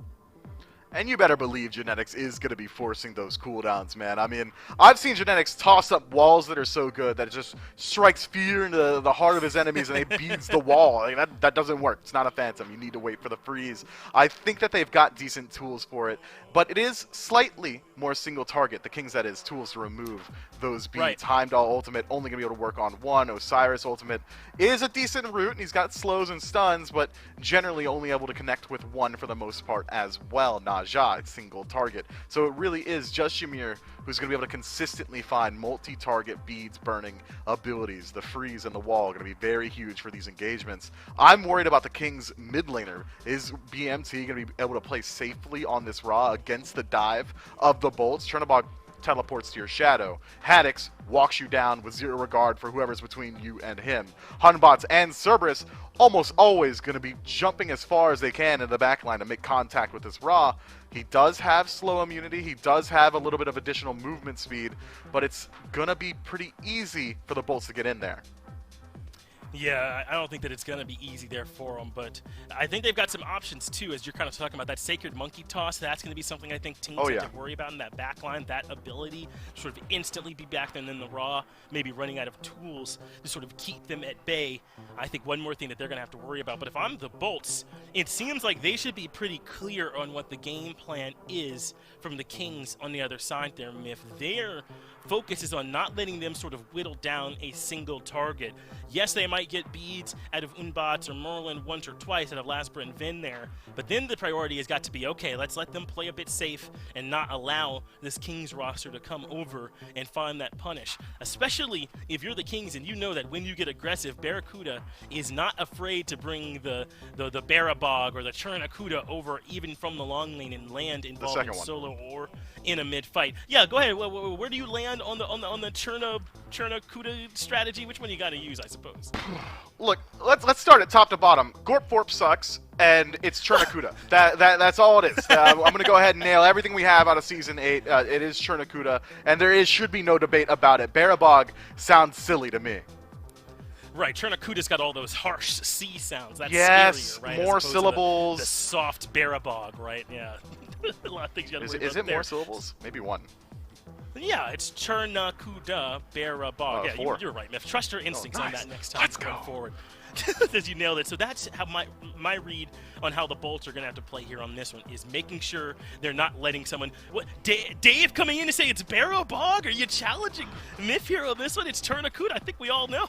Is that allowed? Shut up. I don't know if that's coming through to the stream or if they're just in the Discord talking about it, but Aggro and Dolson are Barabog stands. But keep in mind, chat, that these guys are Gorp guys as well. And I'll hear nothing else of it. Bot behavior. Oh. That is Barabog, and I won't hear anything else of it. You're telling me Chernacuda sounds better than Barabog? He sounds like a raid boss. Barabog sounds like a Disney villain, and Chernacuda sounds like a Final Fantasy secret boss, you dunce. I Catch the spit game. on Finch Myth swag. Yeah, you ain't never once come like into a a game and here. given Dave Aggro close to the same swag that Finch done. for bringing. Listen, I appreciate you coming in, David, helping us out here a little bit. You just are wrong about the Barra Bog. It sounds a little bit more like an old-timey disease you're worried your firstborn son might catch, right? And then what are you going to do? Nothing we can do to cure the Barra Bog. Churn Akuda, though, that cuts through. You can name a motorcycle Churn Akuda, right? So that's clearly going to be the combo there for him. Yeah, speedboat, yeah, all kinds of cool stuff. So then, Myth, now that we can kind of come back and talk a bit more about how these Kings are going to approach, do you expect them to be aggressive right away with this mid 3v3? I'm thinking sashes, walls, and freezes. Those can come out pretty freely for the Kings in this mid 3v3. Yeah, I think that the Kings and the Bolts really have proven in their previous sets that early game aggression is the name of the game. If you're able to establish control early on, it has generally shut down their opposition. And both teams have the tools to do it, but I think that the Kings have put themselves a little bit more so on a timer. You need that Naja Ra ult combo, ringing it true more times than it won't, and pretty early on as well. But if you do get it working throughout the early game, just one pick that way could set up for subsequent picks, could set up for invades as well. I think that Captain Twig has shown time and time again that he's willing to get involved before the ultimate's available as well on this Naja. I think he got a first blood last week at around the level 4 mark, just sashing in, finding that damage consistently. I think the Kings are going to be bringing the fight in the early, but last time around, it was the Bolts. It's just whether or not they can transition it, if the Bolts do get aggressive in the early, into an actual mid-game lead. And if we take a look at how these teams are feeling, maybe if things are even around the 23-minute mark about their dance around the Fire Giant, Myth, because the Bolts have great tools in Stygian Torment, in Fear No Evil, and even in Blink Ultimate from King Arthur as engaged tools or even disengaged tools when they're around. But the Kings feels like really just reliant on what they're going to get out of this Emir from Genetics on the freeze and wall types of combinations. Now, I have been informed, Myth, and this is just yet another dub in a long string for you and I, bud, that Churn Akuda has come out on top in the poll results. Here's the thing, man. If you're Dave and Aggro, I don't even know how you're surprised. We often are coming out here. How do you even cast a game after that? You're coming into it with an L on your chest. That has got to weigh heavy on their shoulders, man. Best of luck to the casters. I'm just going to hold this dub on the desk for the near future. Yes, Aggro, I hope you and Joe's firstborn isn't stricken with Barra Bog. That'd be an unfortunate, sad thing to deal with. Let's go ahead and move into game number 2. Thanks. You want to learn how to cast a game, Mifflin? Put on the headphones, take a listen, and Aggro and I will show you here. Game number 2, baby! Camelot Kings versus the Olympus Bolts. It's Barra Bog, and I'm not going to hear anything else of it. It just sounds better. Yeah, look, no, we're right. You're talking about raid bosses. You come upon the Barra Bog, he's got like a giant horn, and it's like a war cry. No chance I'm going up against that. But you're thinking too much about it. They think it's a win for chat to be on their side, okay? They think it's a win for chat to be on their side. Chat, look inwards, okay? You know that you being on the side of chat is wrong. That you're immediately losing in that instance. Not you, specific chatter, who thinks I'm talking to them. You're smart. Right. You're different than everybody else. Right, But the rest of them, give me a break. I don't think so. You voted correctly, I'm sure. The rest, being on chat's side is a negative, not a positive, and I won't hear anything else about it. Look, you scorched him, so I'll give Chad a bit of a break here as we reroute ourselves here for game 2 between the Kings and the Bolts. It has to be the bounce back now for the Bolts if they want to remain in this set. But the Kings, Aggro, they go back to a composition that has worked for them a lot. Twig on Naja, Big Man Tings on something like the Ra, literally the Ra in this case. Genetics somehow still getting this Ymir pick time and time again. It's tried and true at this point for the Camelot Kings. This is exactly the styles of compositions they like to run, and it's just impressive that they seem to always get it. They always get Twig on this type of god. Though the Robin was a bit of a departure from that last game, but Netruid gets something that he can be aggressive on. This time it's the Heimdall. You get Genetics on that signature pick, and Variety gets a pressure pick over there in the solo lane. I'm interested to see what this Osiris is going to do, because Variety had the option to go Cucullin in this game, and that's been the premier matchup over here in solo, is Cucullin versus Arthur, but decides to go with the Osiris instead. I mean, this is a favorite of Variety's throughout his career, but in the meta right now, we haven't seen quite as much of it. He's not going for the Deathwalker style, which is the Warrior's Axe, upgrade into the Sundering Axe, and just use your abilities and do that poke. It's a great eye. He has TP as well, so a little bit of an old school rewind here for variety on the Osiris. Let's see if that extra map mobility plays any role here for variety as the game goes on. Yeah, no TP for the Olympus Bolts. Akin to the beginning of the COVID outbreak, no TP for anyone, but instead it's beads for everyone over on the Bolts, 5 top to bottom. You think that they're a little concerned about CC. Haddix might be a little concerned about CC here as variety will find the stun, and the King Arthur will be able to back away, stay alive. But the single target lockdown I don't think can be scoffed at here for the Camelot Kings, and that's why you see the Bolts with their relic choices early on here in this game. Look, we've seen this rise now of Merlin. If we want to shift our eyes over towards the Bolts roster as an attempted purple buff invade begins here. Small moment that could make a difference if Jake is able to weave the damage through and grab the purple buff, but it gets reset. So just delaying Netroid a little longer. This is obnoxious from Jake, but at some point he's given up a lot of HP. He'll leap away, and finally the purple buff will go to the King's duo lane. But Jake does his job in that instance, and that's he keeps Netroid there. He makes sure that Netroid missed nearly an entire wave on that left-hand side, and Barracuda and Genetics did as well. He missed the whole wave, whereas Barra gets to solo it out. So Jake does exactly what is designed to happen with this start, where he starts with just boots 2, backs to level 2 to get his tank boots, and then walks into lane feeling pretty much unkillable, and ends up zoning Netroid and Genetics from a wave. That's right. Both supports, same boots to start off here. Was thinking about the Merlin prior to that small micro play around that purple buff. Venenu's looked good on this pick here as of late. With the right type of setup and uptime in these fights, that's where the Merlin can start to flourish. There was a while there, right, in Season 7 where we weren't sure if the itemization really flowed with Merlin all that well, but maybe he's in a spot now, Aggro, where the Venenus and the Shintos of the league can absolutely make this pick work. This god just has a lot of skill expression to him. Finding the right transformations at the right time, knowing when to flicker in versus flicker out, and then of course landing the skill shots on top of all of it. And the masters of this character are going to get paid on him pretty often. Shinto's definitely made a believer out of me. Venenu's made a believer out of me. Those two have played this pick really, really well as of late. And I still think that his strength is in that mid game. 2-3 items completed, he feels very strong. 3 items in particular is usually where he feels like he's at his best.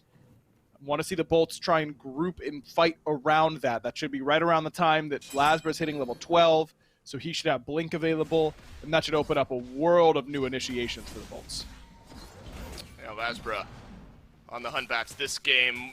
Quiet on the Athena there in game number 1. Didn't find the value that I think Lasbra was looking for there as far as initiation goes.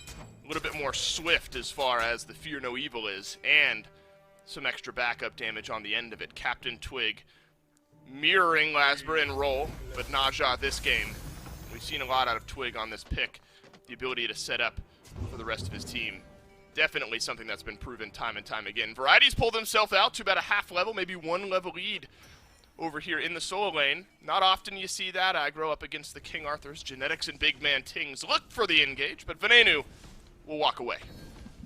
Dude, this Naja pick for Twig has just been so good. It's been banned by like every team they've gone up against. Everyone puts so much respect on this pick, but the way that the Kings backline played last game was enough to convince the Bolts that you got to leave something open, and we know that they're going to play well on Giannis and on her. We'll take our chances, I suppose, with this other option. Nice snipe. Oh, no, Big Man Tings gets both mid camps away. And that's exactly what you want to use this raw snipe for early. Don't have to worry too much about using it for damage. A lot of times just securing that farm and using it for tempo almost is a little bit better. Use it to clear mid waves, and Twig now doesn't have to worry about coming mid and feeling like he's got to set up for a gank. He can try and play this nice and slowly and just wait for Tings' ultimate to come back. Awesome Jake back on the Cerberus here in game number 2. Provides a small bit of damage, but hasn't fully recovered himself from that searing pain that connected. I mean, maybe it's something we need to start getting used to here with Jake on the Cerberus now in a couple of games. Look, there was a massive 4-man Stygian Torment at the end of game 1, but he was alone, so nothing really impacted there towards the end of it. But looking to impact the early game here, he's going to jump on over the wall, but finds himself between 4 members of the Camelot Kings. Peel is there from Lasbra, and Barracuda joins the fight. First blood on over to the Bolts, and the rotation this time is good. The one thing that Genetics really struggled with in Game 1 and seems to be in the same position here in Game 2 is using that ultimate to not get pulled by Stygian Torment. And again, to be fair, he's playing from Europe with that ping, but we've seen players on that situation be able to immune those things most of the time. That's a bunch of times now where Genetics hasn't. And that time he eats a full combo from Jake, he eats a full combo from Lasbra. He still needs to take damage from Venenu. Cough, cough. Tank boots are pretty good. Cough, cough, really good. Maybe too good, but that's just kind of what these things do, is they let you survive through massive CC chains like that. But he's got to get his ultimate off. If he just channels the ultimate, sure, he's going to get Fear No Evil'd after the fact, but he would have been in a far better position than he was in after the fact that he got picked up. Right.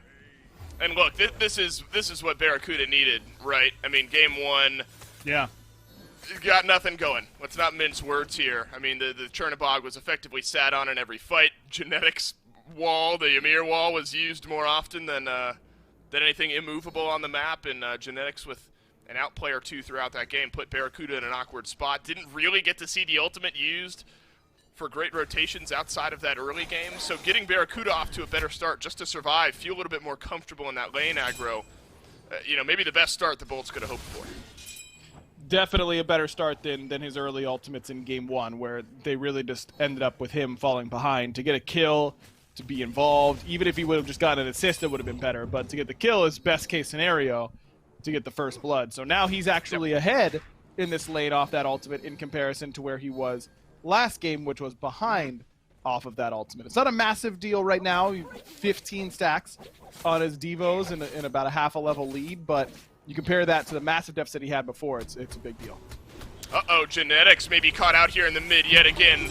A wall will keep him alive. Another Fear No Evil. Flicker forward from Ven. The auto attack is not there, and then the blink away, and Genetics will survive. Variety up and over the wall as well. Haddock's around the backside, but there's no tower dive happening, not yet. And the Olympus Bolts think they've got one, but fall just a bit short.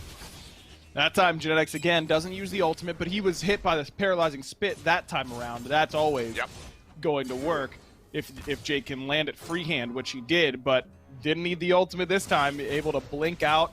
A little bit off the mark there from Tings, and I think that might be the first time I've said that like all year, because he has been so accurate. I've been so impressed when you're watching the highlights from the Kings. You see these jump-in stuns from Twig on Fenrir, and Tings is ulting off of those. Remember, he's one of those players that's on that EU ping. You have to be so fast on that normally. Can't imagine how early he has to be in the situation that he's in, but little bit of a rare miss from him there. I don't think the Bolts are going to get away with many of those. Hey, you don't think so? Gold lead about dead even here. Variety from range able to steal away the blue buff just a moment ago from Haddock's 2v1. That'll keep gold right where it's at. XP actually in favor of the Kings. Based on the way things are going here, Aggro, maybe that's a bit surprising, where the Bolts have been the ones poking and prodding, searching for these fights, have the only kill in the game, and yet it's the Camelot Kings who have pulled themselves 1.3k experience in the lead. Variety of most of it. He's got 2 levels over there in solo. They've really been relying on Jake, the Bolts have, in order to get these fights started, because no blink for Lasbra means that it's hard for him to find his angles in to these fights. But at the same time, Twig has blink and no beads, so you'd think that he should just die to a Fear No Evil the vast majority of the time. But Lasbra has not been aggressive in hunting down that enemy jungler, setting up traps in his jungle and having some members with him. Just Jake there likely is enough to get the CC chain and kill onto this jungler before anyone else shows up. Well, there you go. Captain Twig pulled in by the Stygian Torment, but this time just a disrupt tool, as the Greater Scorpion on the backside there secured by all 4 of the Bolts, except for Barracuda, who's still over on the left-hand side alongside Netrioid, who's still about a 1-level deficit back behind the Camelot Kings. Haddock still sticking with the tank boot, starts off with the Void Shield here this time. Maybe helps him out a little bit extra in lane. Up against Variety, who's now searching yet again for a blue buff invade on the right-hand side. Variety stole it with just that, and he'll do it again. Variety just walks on forward, steals away the blue buff, and now Haddock has missed out on the last 2. Barracuda frozen by Genetics over in the Fury Pit. The beads get used here. Barracuda will now toggle the ultimate. They have to cancel it to get in there onto the backside, and he will. Now, a couple of ultimates, one in last game, one in this game, that stand out to me, Barracuda has to use defensively. Now no beads. Once again, Genetics with that blink freeze makes a big difference. So how are the Kings going to be able to punish him like they did last time around? Variety is just becoming a real nuisance on this right-hand side, though, isn't he? We just saw him steal away that blue as they take Jacob. And here's the first big engage from Captain Twig, and the damage is confirmed in the wall from Genetics. Just enough displacement, and the Camelot Kings find themselves on the board. That's what we've been waiting for, right? The Captain Twig into Big Man Tings, into Genetics. And that feels almost unsurvivable. Jake had beads there, but Aggro, I'm not sure if at the end of it, that would have saved his life. There were just too many Camelot Kings there ready to collapse. Well, certainly once the Windfire Wheels goes off, there's right. no point in using them. That's the thing with Naja that's so difficult, is that a lot of times you're feeling like you're just playing a game of chicken on whether or not Twig is going to press 4, and whether or not he's thinking that you're going to beads, so he's not going to do it. You know, it's a lot of mind games that you have to do. And I like the fact that Twig sets the precedent early. That's the first ultimate that he's used off one of the first aggressive sashes that we've seen. And I think that's the better way to do it, is to establish, hey, I'm ulting off my sash, so you had better beads. And then after that, you go, all right, well, I'm not ulting, so I'm going to sash, but still better beads, because I might ult. Remember I did it last time. Better be ready for it.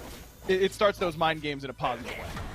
Yep, mind games might be key here for the Camelot Kings. This one, less mental, more obvious, as the Camelot Kings take down the Gold Fury. And there's not much the Olympus Bolts can say about it, but about the best they can do is rotate over to the right-hand side, grab the Pyromancer, try to pull this gold back just a little bit. So it ends up being a few hundred gold in the swing here, just shy of a 1,000 lead are the Olympus Bolts. Genetics still lurking here on the left side of the map. Barracuda, you can see in his player cam there, realizing I think something's going on, but it's 25 seconds or so without those beads, and so Barracuda has to play back. Might be a little extra cautious around this purple buff, but the ward coverage will prove that he's able to get it safely. Genetics certainly wanting to blink in and freeze him, because blink freeze into Netrioids all is certain death for Barracuda, but not a lot of great ward vision there for the Kings. They weren't exactly sure where the rest of the bolts were, and tower diving pre-14 minutes is always going to be fairly risky for you. So I think they make the right decision. They're not in a commanding position by any means, but the Kings are certainly setting the pace in this game. Why risk it? You know, let's just keep playing our game. Let's play around Twig and his ultimate and just wait for him to join these fights. Do you think the pace of this game starts to benefit one draft over another? I think the Kings, just their play style, this benefits them a little bit more. The way that I think they just play around objectives a little bit better than the Bolts do right now. But no, I don't think in particular that the pace is that important for them. Well, it's Jake ulted yet again, and it's Jake with beads yet again, and it's Jake leaping out and dying yet again. Camelot Kings run back the same play, but this time it's Genetics who grabs the second kill of the game for the Camelot Kings. 3 ultimates get used, and I think the Kings happy with that. Genetics walks a bit too far forward there. A little bit of damage returns now. Svenanu's already got the Divine Ruin online. Merlin, fantastic at spreading out that anti-heal, but Variety wants more. Lord of the Afterlife jumps on into the back. Lasbra up down there, but he's going to get stunned on the backside in just a moment. Forced to use the beads to stay alive, but over in mid, Haddix is left alone here. Venenu will pull no one else in. Lasbra blinks forward. Big Fear No Evil, but no follow-up from the Bolts. Too little, too late from Lasbra on that Fear No Evil. He's got to get in there when Haddix is in the midst of the team, but he was lurking. Maybe I should help Barracuda with Variety. Maybe I shouldn't. I don't really know. It doesn't really find a whole lot with that Blink Fear No Evil on the back end. He doesn't have any CDR either, so it's going to be a while until that big ultimate is back up. That's twice now. I mean, both kills for the Kings are Sash into ult, into Raw Snipe, onto Jake, who has these beads. You got to use them at some point if you're Jake. And now, you know, it's the constant, oh, well, he's not going to Sash ult me next time. Surely he wouldn't do it 3 times in a row because he's going to expect me to beads.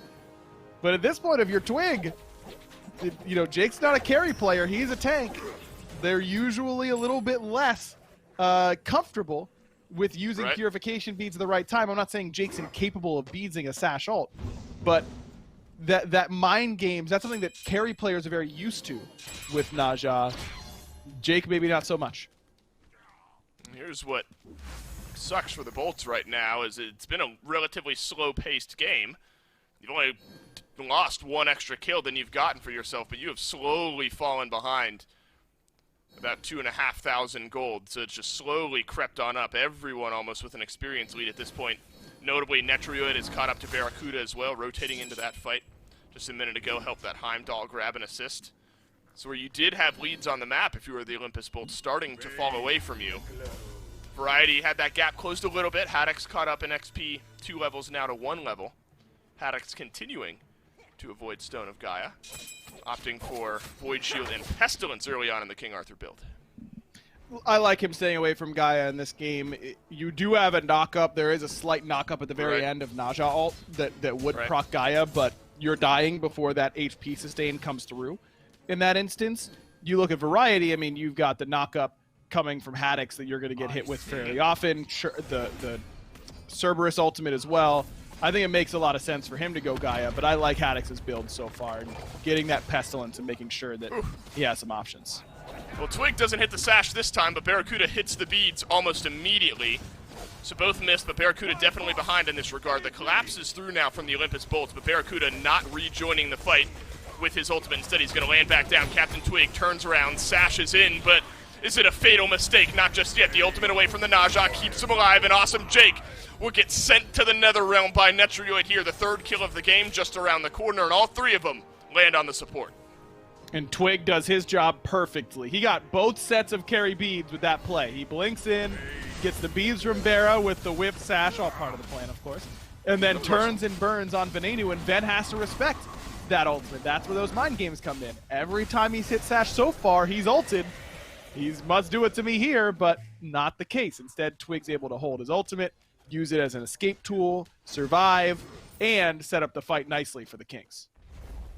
So now the Camelot Kings. Remember, it was about 18.5 minutes into Game 1 where the Kings pulled their first Fire Giant lead right around that same mark. So the Kings starting to maybe eye the right-hand side of the map as the big objective looms large. The Pyromancer gets taken here, so back to base. We'll go Netrioid.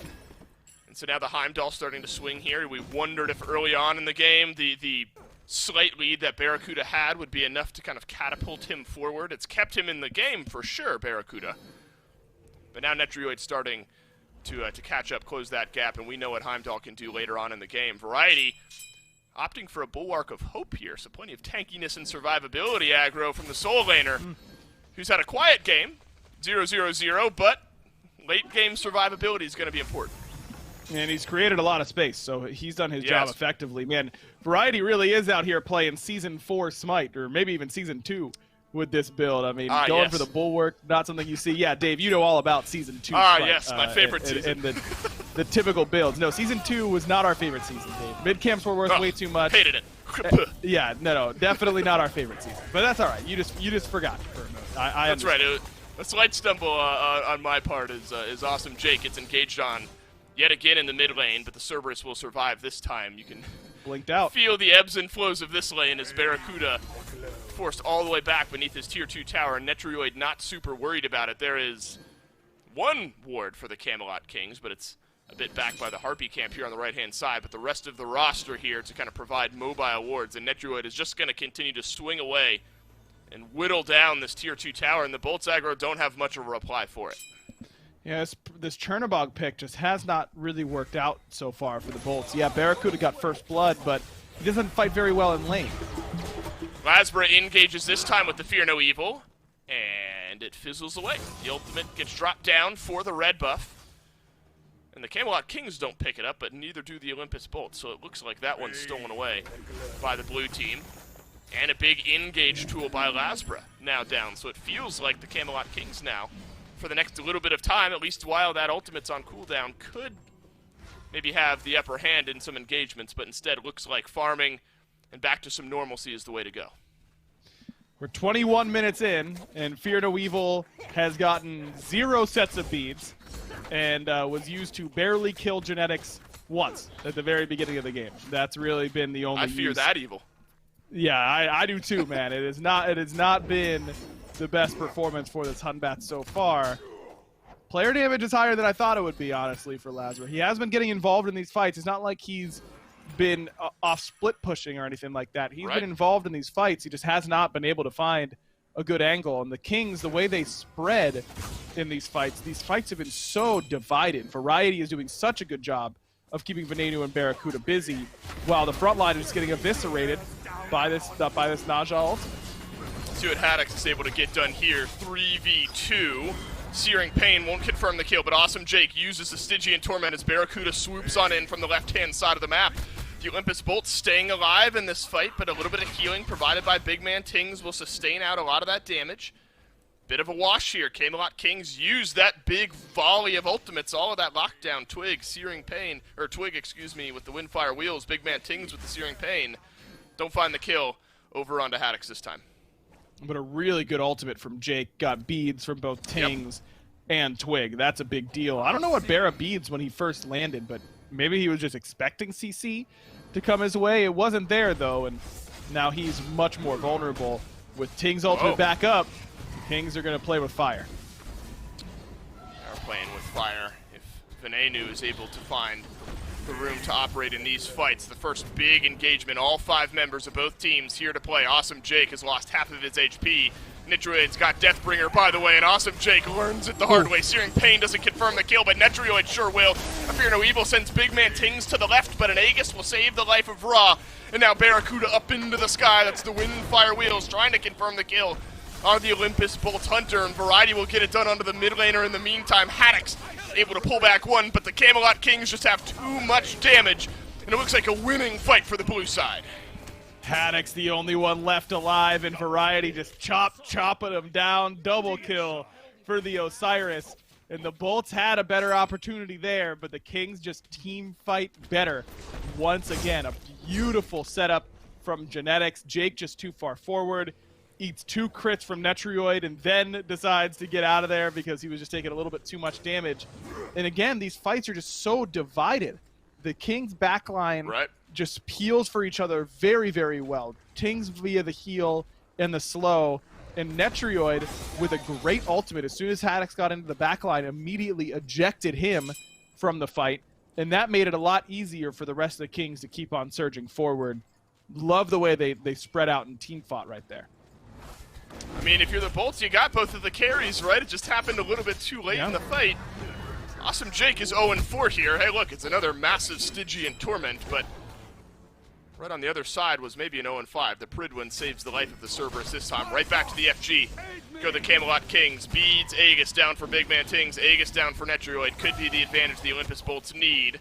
Searing Pain closing the gap, but a little bit away from the confirm, and the Olympus Bolts pinging out the Raw, so they know that Big Man Tings is a bit away from this fight. Lasper already low, and look at the clinic that Variety is putting on in the wall from Genetics. Cuts off the escape path. Big Man Tings cleans up that kill, and the Camelot Kings find the important opener.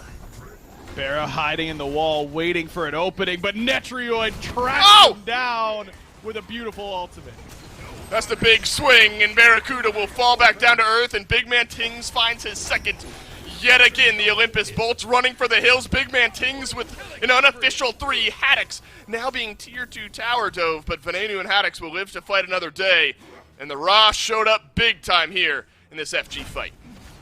Plenty of sustain. I mean, look at the health bars for the vast majority of the Kings. Barely out of the green for most of them.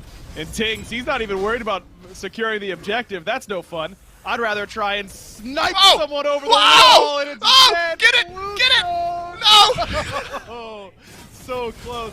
And that's why you always upgrade your Bluestone, everybody, because Variety would have gotten the kill if he had upgraded it. That would have felt horrible for Venenu, and probably feels a little worse here for Haddox on the back end of the FG getting confirmed. Haddox left alone with his tier 2 tower. That's right, Bluestone pendant, unfortunately, there for Variety. He will upgrade it, just a little bit too late with all that extra gold in his pocket, but he'll TP right back into the fight with the upgraded teleport. Haddox gone for 45 seconds. Suddenly, the game in general in a state of flux. Lasbra keeping himself quiet on the back line. A Fear No Evil could connect onto the priority targets here if Lasbra finds that opening, but he hasn't found it just yet. Twig tasked with tracking him down. Look at how deep Variety is. I mean, he's been there for a while now, and it just has not mattered. He has not taken any damage. Yeah, Barracuda has, though. Half of the Chernobog's HP is gone. All of the HP of the Phoenix, as well as Awesome Jake, gone. 0-6 now on the Cerberus. Jake has just not found the value here for the Olympus Bolts. The Camelot Kings continue to play this composition perfectly, and they're going to work towards this tier 2 tower in mid. And they just play these fights so well. They want to play front to back. They want to let their carries just hit on the tanks. And as soon as someone gets in their way, we'll just eject them. Whether it's Heimdall ult or Naja ult, we'll just force them out. Whoa! Big Fear No Evil, but look at the beads that it's stripped away. Lasbra running, uses his own beads. Big Man Ting's no good on the Searing Pain. Mid lane Phoenix survives for the time being, and there's a stun on the backside of this fight that gets the Camelot Kings somewhat low. Mid lane Phoenix will dive, and Anu sends the damage through to the back line. Twig has found a solo kill onto onto Lasbra, on right. Janex throws up the wall, down into the ultimate. He goes as Haddix continues to close this gap. The Camelot Kings, they've got the sustain to retake the fight. The double beam from BMT shuts down Ben, shuts down Barra, and the Camelot Kings surge in. 16-3, another dominant performance from the Camelot Kings. The way this team works as a unit, you'd think they've been playing together for the last 3 or 4 years, Dave. It hasn't even been 3 or 4 months for these guys quite yet. So impressed with this team almost every time we watch them. And that's an impressive performance up against a team that just took down the Jade Dragons. I want to ask you about that. What is, calling back to that set, what does this tell you? Just a bit of a fumble on the day then from the Dragons? The Bolts obviously showed up in that set. They took it to the Dragons, don't get me wrong. Yeah. Does that change your thoughts on that set at all and the reason we maybe saw that outcome? No, I had a feeling the Kings were to come in and do pretty well here today. I just think that the Bolts, they have those high-end games where they look really good, but Lasbra, let's just call a spade, he doesn't look that good as he did against the Dragons that often. When he looks that good, this team looks unstoppable. And Venenu as well. Those two played so well against the Dragons, but that was the first time they'd played that well all year. If they had continued that pace, that would have been very exciting. But this is what this team has done over the last calendar year. They have those unbelievable streaks where they look red hot and they look nearly unbeatable.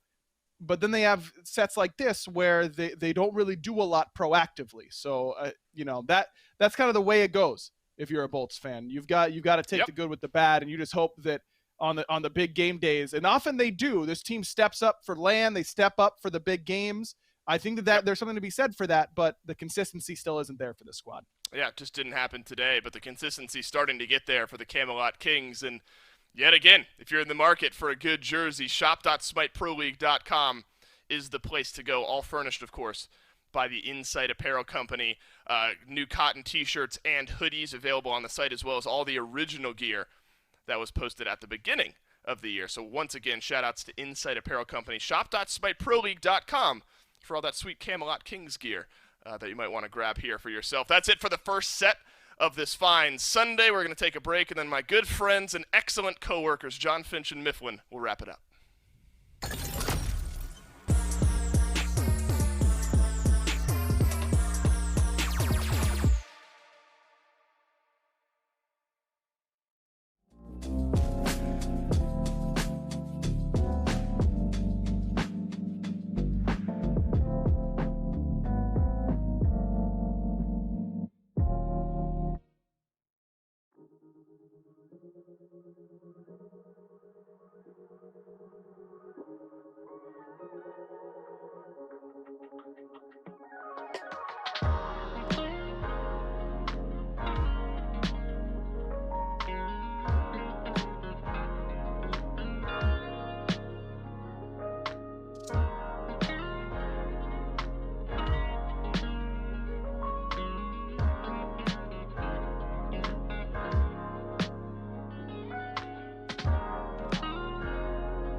SMITE fans, Aggro here.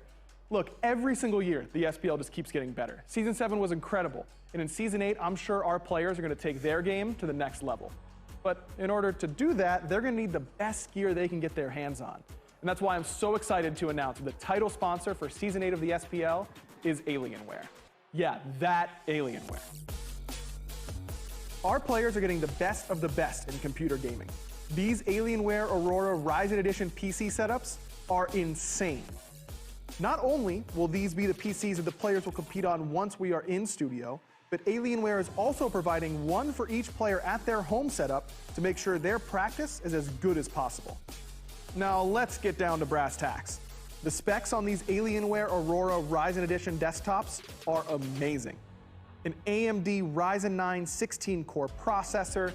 That's a lot of cores. That's plenty of processing power. That's a lot. Plenty of cores. If you want to stream, this is the way to go. I know a lot about my cores, so. I mean, Pilates, right? 64 gigabytes of DDR4 RAM. What? Is that true? That is true. I mean, this thing has 64 gigs of DDR4 RAM. Which you can do literally anything with. Literally anything. I've never had more than 16 gigs. That's quadruple the amount I have at home. And one of the hottest commodities in the PC world, an NVIDIA GeForce 3090 graphics card. Insane how much better this is than what I have. The best graphics you really need, Ultra, of course. Content's gonna look good. What's the point of all the power if you can't see it? Players will also be using the Alienware 25-inch 240 Hz monitors. Man, when I load into scrims with this bad boy, I'm gonna feed so hard. And it's gonna be in perfect picture quality. We are so excited to be partnering with Alienware for Season 8 of the SMITE Pro League.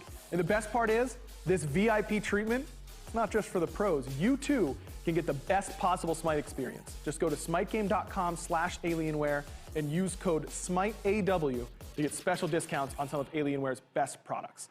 Thanks again to Alienware. Make sure you're following them on Twitter and Instagram. That's @Alienware on both platforms. And you can join their community at alienwarearena.com. And you're telling me an alien wore this?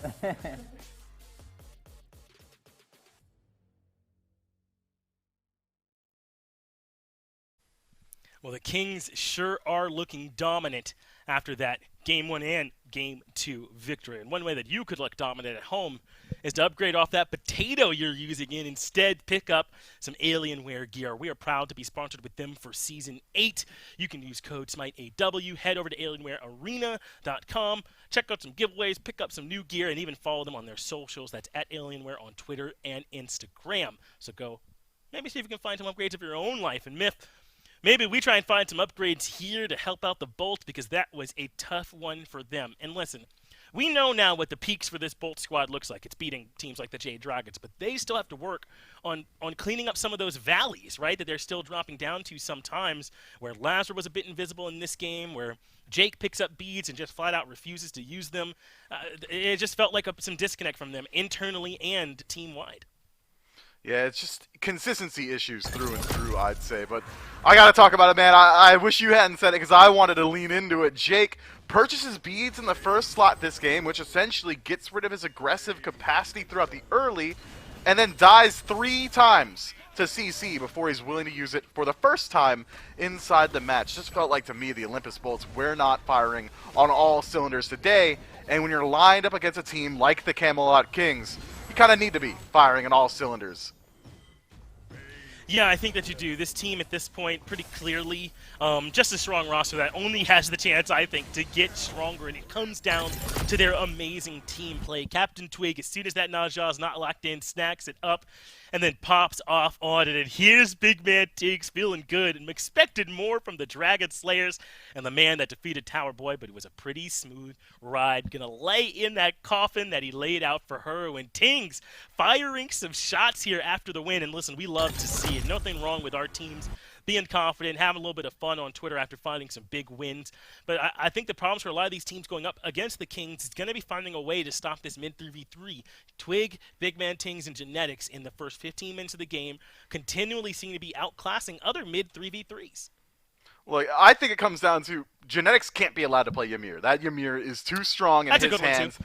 And then also the Yemoja. If you could deal with those two picks, then maybe we might see Genetics falter slightly. And I mean it when I say maybe, because he has not yet so far this year. Outside of that, Captain Twig being allowed to play his comfort pick inside of Naja, Big Man Tiggs, the only guy playing Ra in the league right now, does it again and makes it look incredibly viable. It's so hard to target out these guys, because the picks they're going for, besides Genetics, who is playing the meta, are incredibly niche. This Naja, do you want to ban that? I don't think so. Are you going to target pick it away? I don't think so either. It's the same could be said of the Ra.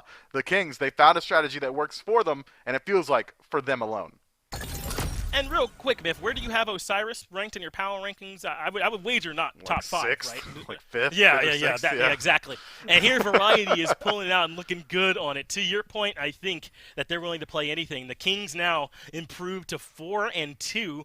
That would, if the Jade Dragons are able to win their next set, which we're about to go into later on today, they would tie with them. So the Kings now right up there in that top 3 mix. The Leviathans, no, excuse me, they'd improved to 5-1. I don't know why I'm trolling out here, Chad. Ignore my math I'm trying to do.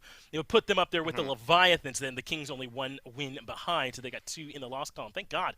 I did a little bit of math. I was talking. I was like, that didn't sound right. Let me get out there and try to correct myself. The Bolts fall down to 4-2. And as I was saying, the next set that we have coming up next, that will be the Jade Dragons up against the Solar Scarabs. I know that looks like a mismatch on paper, but when we just saw the Bolts find a win, maybe it can be done. Maybe these Jade Dragons can be beaten.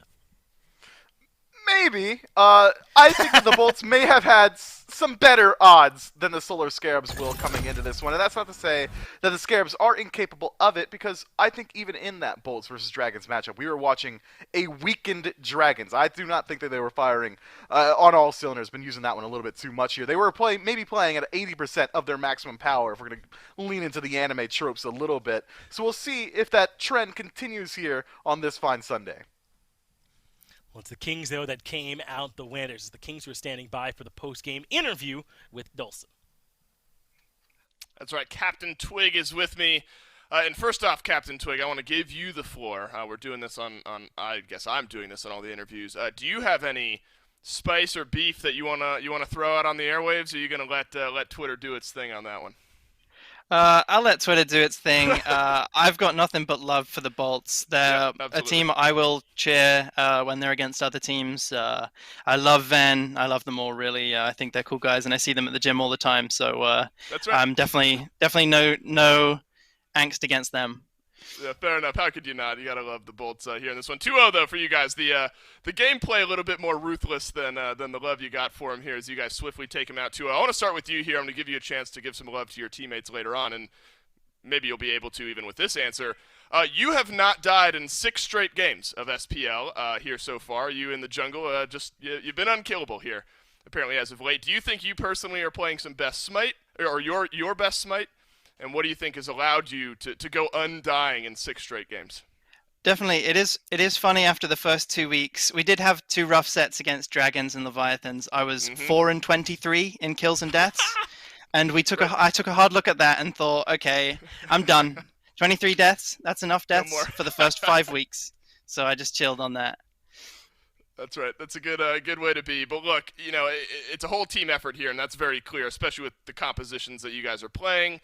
Kind of that 1-2-3 punch specifically here in Game 2. Genetics has been playing out of his mind. I think he's in the top 5 of the league in assists. His Ymir looks potentially pick bannable against you guys. And Variety as well. I think your front line has put together a very quietly top-tier performance so far. What do you think of the impact that Genetics and Variety have both been able to make on your games? They're absolute beasts when they want to be. I would say all of us, including me, have a little bit of inconsistency. Right. We do not have the best scrims. We don't always have the best games. Sometimes there's just a 0-10 frontliner, whether it's me, Harry, or Genetics. And so we're inconsistent, but I think on game day or when it's a good day for us, they're definitely top of the league if they want to be. Agreed. Yeah, they've looked that way as well. Your backline has also looked fantastic. But kind of final thoughts. Look, you guys have played every other team in the league except for one. The Oni Warriors are going to be your last matchup. Quick thoughts on rounding out sort of the first round robin here for you guys, specifically maybe against the Oni Warriors. Against the Oni Warriors, I think they have slight ping disadvantage, and it's hurt them a little bit harder than, let's say, our team. I think we're going to put them in the ground. I think it's going to look very similar to the last 3 sets for us. There you go. Hey, if that consistency finds itself, which it has over the last sets for you guys, force to be reckoned with. As of right now, the Dragons will play in our next set, tied for second. So what a surge back here for you guys in the last few games. Congratulations once again, Captain Twig, on the win here today. Everyone else at home, stick around. Dragons and Scarabs up next.